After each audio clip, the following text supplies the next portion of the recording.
Hello everyone, आज हम इस वीडियो में डिस्कस करेंगे लॉस ऑफ बायोडाइवर्सिटी। तो हम स्टार्ट करते हैं। While it is doubtful if any new species are being added into the earth treasury of species, there is no doubt about their continuing losses. तो ये क्या कह रहे हैं? ये कह रहे हैं while it is doubtful if new species are being added. भाई एक डाउटफुल है, अगर कोई न्यू स्पीसीज ऐड हो रही है, ऐड कैसे होएगी? कोई न्यू स्पीसीज बनेगी, मतलब स्पेसिएशन के थ्रू इनटू द अर्थ। हमारे अर्थ पे कोई स्पीसीज ऐड हो रही है, ठीक है। ट्रेजरी ऑफ स्पीसीज मतलब स्पीसीज में स्पीसीज ऐड होना। देयर इज़ नो डाउट, कोई डाउट नहीं है अबाउट देयर कॉन्टिन्यूइंग लॉसेस। तो इसमें कोई ये नहीं है कि कोई न्यू स्पीसीज ऐड हो रही है तो पहले वाली स्पीसीज ख़त्म नहीं होगी, ठीक है। अब हम आगे देखते हैं। The biological wealth of our planet has been declining rapidly and the accusing finger is clearly pointing to human activity. तो इन्होंने ये कहा है कि जो हमारे प्लैनेट पे जो बायोलॉजिकल वेल्थ जो है, जो डिक्लाइन हो रही है, उसके पीछे भाई रिस्पॉन्सिबल कौन है? तो वो कौन है? Human activity. मतलब हमारे द्वारा जो एक्टिविटीज़ जो होती है, तो उसकी वजह से क्या है, जो बायोडाइवर्सिटी है वो लॉस हो रही है, मतलब स्पीसीज जो है वो एक्सटिंक्ट हो रही है। तो वो एक्टिविटी क्या है? जैसे मान लो डिफॉरेस्टेशन। अब डिफॉरेस्टेशन मतलब जंगलों की कटाई, ठीक है। अब जंगलों की कटाई की वजह से क्या हो रहा है? एनिमल्स को अपने उनको उनका मतलब हैबिटेट जो है वो ख़त्म हो रहा है, जिसकी वजह से क्या है, वो स्पीसीज़ मतलब डिफॉरेस्टेशन काफ़ी हद तक उन्हें अफेक्ट करती है और वो स्पीसीज़ ख़त्म हो जाती है, ठीक है। फिर एक पॉचिंग मतलब जो हम शिकार करते हैं, तो ये चीज़ भी वो रिस्पॉन्सिबल है स्पीसीज़ लॉस के लिए। आई होप आप इतना समझ गए होंगे। अब हम आगे देखते हैं। The colonisation of tropical Pacific island by human is said to have led to the extinction of more than 2000 species of native birds. Sorry. अब ये आगे क्या कह रहे हैं कि colonisation of tropical Pacific island by human, मतलब जो ट्रॉपिकल पैसिफिक आइलैंड जो है, वहाँ पे इन्होंने बताया है कि मोर देन 2000 स्पीसीज जो वहीं पर रहने वाली बर्ड्स जो थी, नेटिव बर्ड्स, एक्सटिंक्ट हो चुकी है, मतलब विलुप्त हो चुकी है, ठीक है। फिर हमारा आगे है the IUCN red list. IUCN क्या होती है? International union for conservation of nature and natural resource. Important है, इसकी फुल फॉर्म जो है, आई होप आप समझ गए होंगे। मैं दोबारा रिपीट कर रही हूँ। International union for conservation of nature and natural resource, ठीक है। अब इन्होंने ये कहा है कि जो IUCN जो है red list 2004 documents the extinction of 784 species including 338 vertebrates, 359 invertebrates और 87 plants in the last 500 years. अब इन्होंने ये कहा है कि रेड डाटा लिस्ट जो होती है, वहाँ पे 784 स्पीसीज जो है वो मेंशन की गई है, जिसके अंदर 338 जो है वो वर्टिब्रेट्स है, 359 जो है वो इनवर्टिब्रेट्स है और 87 जो है वो प्लांट्स की स्पीसीज़ है।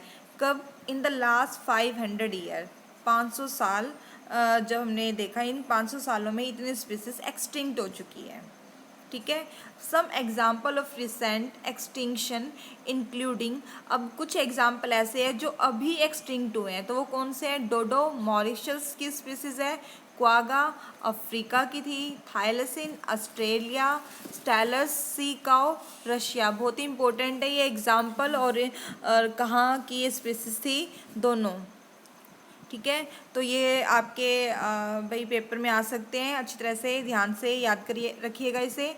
एंड 3 सब species Bali, Javan and Caspian of tiger, और ये 3 टाइगर की स्पीसीज है। ठीक है, आई होप आप इतना समझ गए होंगे। अब आगे देखते हैं। The last 20 years alone have witness the disappearance of 27 species. अब इन्होंने कहा है कि लास्ट 20 ईयर देखते हैं हम, खाली लास्ट 20 साल देखते हैं, तो उसमें भी 27 स्पीसीज जो है वो डिसअपियर हो गई है। ठीक है, आई होप आप ये डाटा जो है आपने उसे अंडरस्टैंड किया होगा। अब हम आगे देखते हैं। ये जो डोडो और क्वागा जो है, इनकी कुछ पिक्चर्स हैं, जैसे कि आप यहाँ पे आप देख रहे हैं। ये डोडो है, ठीक है, डोडो बर्ड, जो कि मॉरिशस की, अभी बताया था आपको इसका होम कहाँ है, मॉरिशस। लास्ट 1681 में देखा गया था इसे।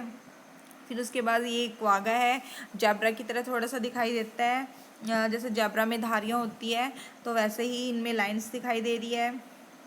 फिर नेक्स्ट जो है स्टाइलस सी काऊ है, तो ये सब एक्सटिंक्ट स्पीसीज़ है। ये थाइलसिन जो अभी अफ्रीका में पाया जाता था, जो कि अब नहीं है।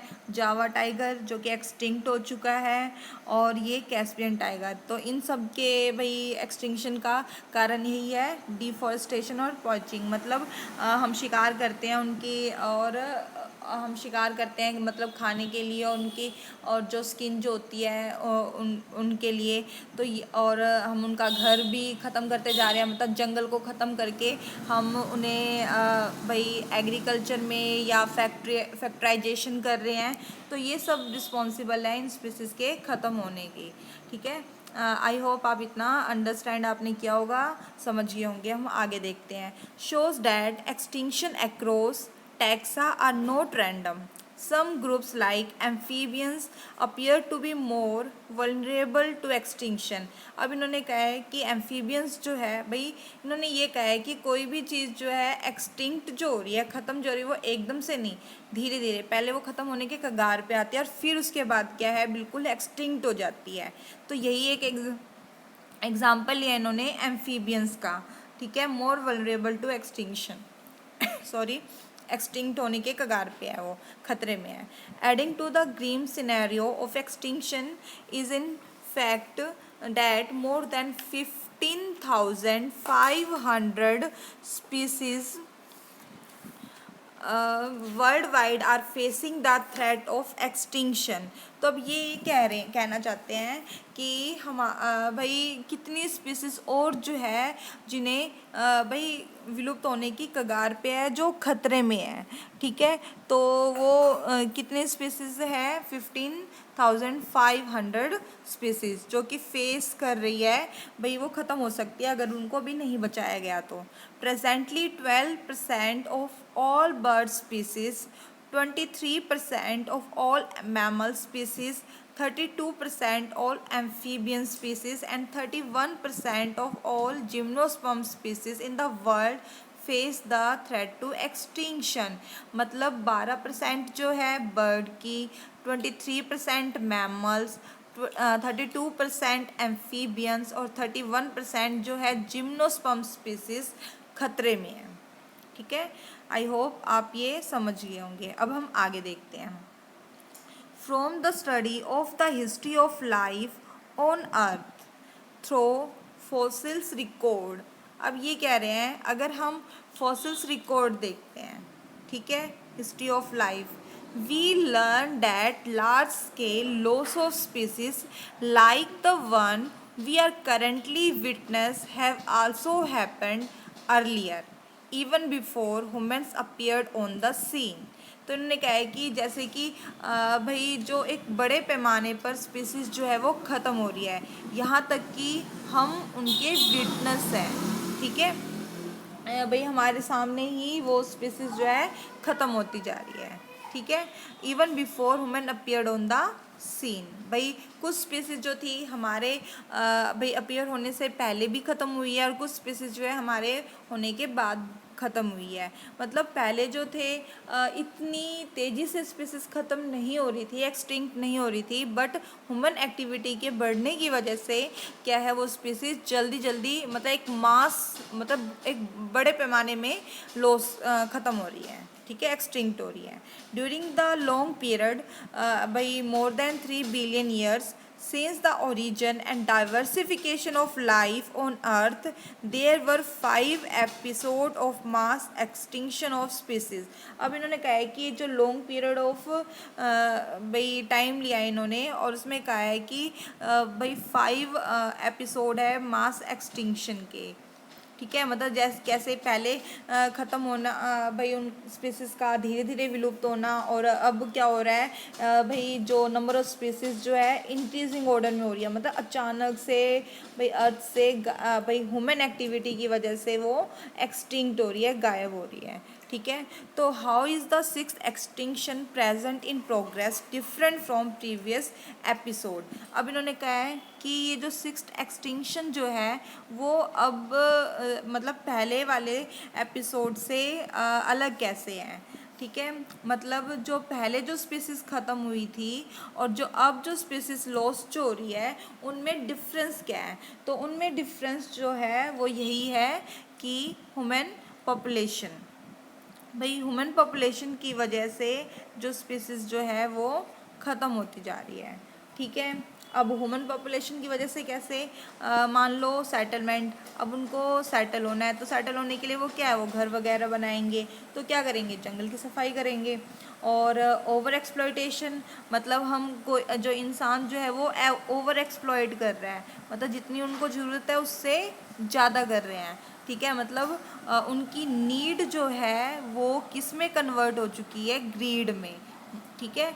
तो लालच की वजह से क्या है, वो अपने फ़ायदे की वजह से क्या है, हैबिटेट को डिस्ट्रक्ट कर रहे हैं, जिसकी वजह से भाई उनका हैबिटेट डिस्ट्रक्ट होता है, ख़त्म हो रहा है, तो उसकी वजह से जो स्पीसीज़ जो है वो ख़त्म हो रही है। आई होप आप समझ गए हो कि जो 6th एक्सटिंक्शन जो है वो पहले मतलब जो एक्सटिंक्ट जो हुई थी स्पीसीज़ उनसे अलग कैसे है, ठीक है। अब हम आगे देखते हैं, the difference is in the rates the current species extinction rate. अब इन्होंने यही बताया है जो करंट स्पीसीज जो है वो 100 to 1000 time faster then in pre human times, मतलब हमारे ह्यूमन आने से पहले से ये 100 से लेकर 1000 गुना मतलब फास्ट स्पीसीज एक्सटिंक्ट हो रही है।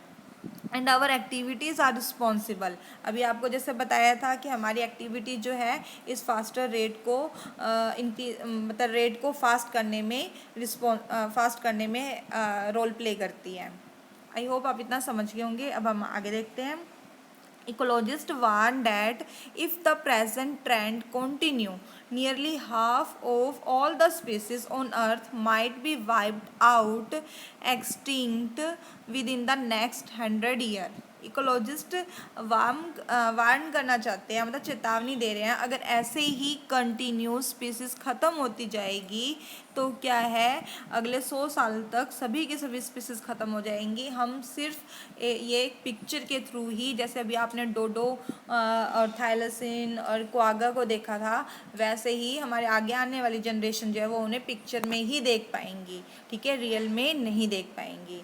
इसलिए क्या है, बायोडाइवर्सिटी एंड कंजर्वेशन को चैप्टर भाई आप पढ़ रहे हैं, स्टडी कर रहे हैं उसके बारे में, ताकि हम अपने इन्वायरमेंट के प्रति अवेयर हों और स्पीसीज़ को ख़त्म होने से बचाएं। आई होप आप इतना समझ गए होंगे। अब हम आगे देखते हैं क्या है। तो in general loss of biodiversity in a region में lead to decline in plant production. अब देखो इन्होंने क्या कहा है कि जो लॉस ऑफ बायोडाइवर्सिटी है उसकी वजह से क्या है, प्लांट प्रोडक्शन जो है भाई रीज़न बताया है कि decline in plant production, lower resistance, अगर रेजिस्टेंस पावर कम हो, to environment perturbation such as drought and increase variability in certain ecosystem process such as plant productivity, water use and pest and disease cycle। तो ये क्या कहना चाहते हैं, ये बता रहे हैं कि अगर बायोडाइवर्सिटी लॉस होती है तो क्या क्या चीज़ें अफेक्ट होगी, ठीक है। तो इन्होंने ये कहा है कि जो प्लांट प्रोडक्शन जो है वो भी एक तरह से कम होता जाएगा, ठीक है, जिसकी वजह से वाटर जो है वो कम होगा, वाटर साइकिल अफेक्ट होगी, ठीक है। पेस्ट और डिजीज़ जो है वो चीज़ ज़्यादा स्प्रेड होगी। ठीक है, रेजिस्टेंस पावर जो है एनवायरनमेंट जैसे चेंज होता है तो वो रेजिस्टेंस पावर कम होता जाएगा, जिसकी वजह से सूखा जो है वो पड़ेगा और इकोसिस्टम जो है वो अनस्टेबल हो जाएगा। आई होप आप ये समझ गए होंगे। अब हम आगे देखते हैं कॉज ऑफ बायोडाइवर्सिटी लॉस। तो लॉस का भाई कौन कौन से कॉज हैं, जो बायोडाइवर्सिटी जो ख़त्म होती जा रही है उनके कॉज कौन कौन से हैं उसके बारे में पढ़ेंगे हम। ठीक है, तो कॉज ऑफ बायोडाइवर्सिटी लॉस क्या है? The accelerated rates of species extinction that the world is facing now are largely due to human activity. जैसे कि अभी हमने किया था, जो रेट ऑफ स्पीसीज एक्सटिंक्ट जो हो रही है तो वो किसकी वजह से हो रही है? हमारे ह्यूमन एक्टिविटी की वजह से। ठीक है, तो 4 मेजर कॉज है। तो इन्हीं 4 कॉज की वजह से जो मेन है हम इसको बोल देते हैं एविल क्वार्टेट। ठीक है, क्वार्टेट का मतलब होता है 4।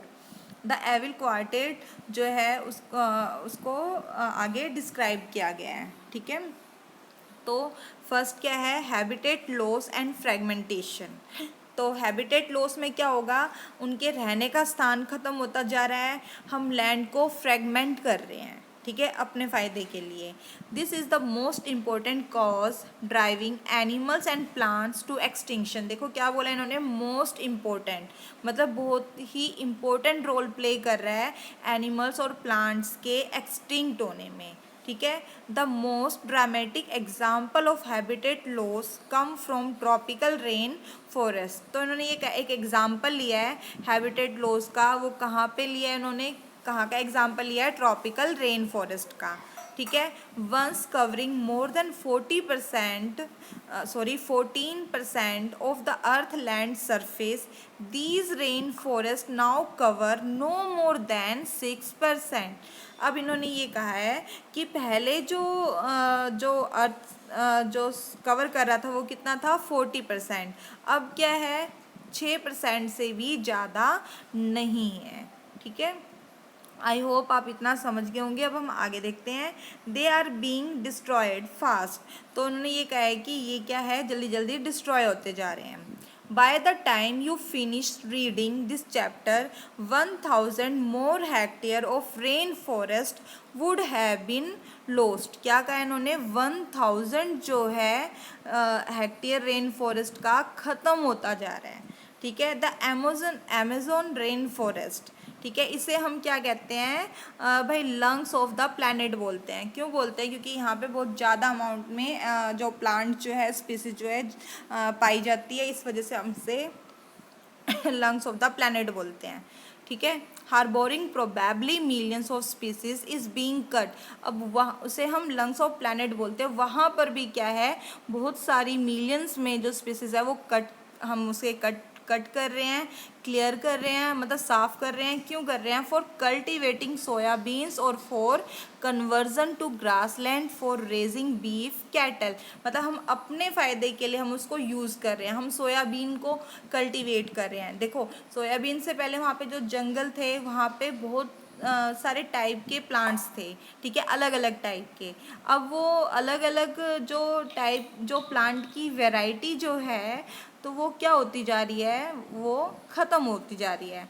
क्यों ख़त्म होगी प्लांट की वैरायटी? क्योंकि हमने वहाँ पे सिर्फ सोयाबीन को कल्टीवेट किया, तो हमें क्या मिलेंगे? Only soybean. और कुछ उन्होंने ये कह रहे हैं कि ग्रासलैंड में हमने कन्वर्ट कर दिया है। ग्रासलैंड में क्यों? क्योंकि बहुत रेजिंग बीफ कैटल, मतलब ये जो कैटल्स जो होते हैं, जो पशुओं को हम जो पालते हैं, उनको खाने पीने के लिए क्या चाहिए होता है? घास चाहिए होती है। तो उनके लिए हम क्या कर रहे हैं? ग्रासलैंड में जंगल को काट के ग्रासलैंड में कन्वर्ट कर रहे हैं ताकि उनको खाना मिल सके। ठीक है, आई होप आप समझ गए होंगे। Besides total loss, the degradation of many habitat by pollution also threaten the survival of many species. अब इन्होंने कहा है कि ये टोटल लॉस तो है ही, जो हम अपने कल्टीवेट जो कर रहे हैं, कन्वर्ट जो कर रहे हैं उनको। ठीक है, तो इसके साथ साथ जो हैबिटेट का जो डिग्रेडेशन हो रहा है, वो पॉल्यूशन जो है वो भी एक तरह से खतरा बना हुआ है स्पीसीज के सर्वाइवल में। ठीक है, आई होप आप ये समझ गए होंगे। अब हम आगे देखते हैं। When large habitat are broken up, क्या कह रहे हैं, जब लार्ज हैबिटेट ब्रोक, मतलब हमने उसको कन्वर्ट कर दिया, ब्रेक कर रहे हैं, किस चीज़ में ब्रेक कर रहे हैं, स्मॉल फ्रैगमेंट्स में, ठीक है। तो फ्रैगमेंटेशन हो गया, अब ब्रेक कर दिया, तो उसकी वजह से क्या हो रहा है, mammals and birds requiring large territories and certain animals with migratory habitat are badly affect. अब वहाँ पे उनका हैबिटेट नहीं रहा, तो वो क्या करेंगे, एक जगह से दूसरी जगह चले जाएंगे, इसलिए इन्होंने बोला है माइग्रेटरी हैबिटेट। तो वो उन्हें बैडली अफेक्ट करता है, जिसकी वजह से क्या होता है, पॉपुलेशन डिक्लाइन होती है। ठीक है, आई होप आप इतना ये समझ गए होंगे हैबिटेट लॉस के बारे में। नेक्स्ट वीडियो में हम इसे आगे कंटिन्यू करेंगे। आई होप आप इतना अच्छी तरह से समझ गए होंगे। Thank you.